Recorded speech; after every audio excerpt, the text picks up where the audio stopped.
All right, so how about the praying mantis? We've all heard about the praying mantis. Well, the praying mantis are really cool looking cool. bugs. Of course, they get their names from their big front legs that they use to grab their prey while they munch.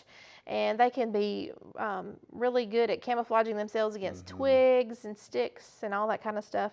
They like to lay their egg cases in like this paper mache looking thing. Actually bought a tree recently and it had one of these egg cases on it, so that was pretty cool. And the egg case will have like up to 200 baby praying mantis in there.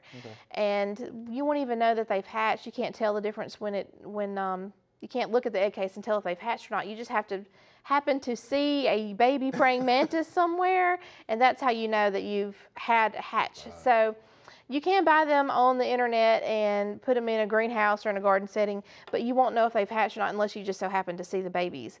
And these take 5 months to mature, and they can lay up to 5 egg cases in their lifetime.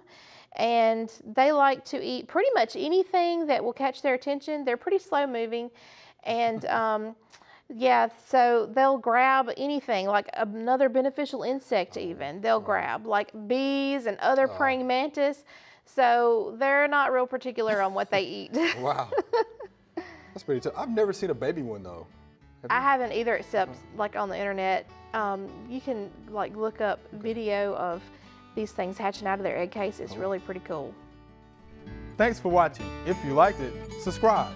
We have hundreds of family plot videos for you to view.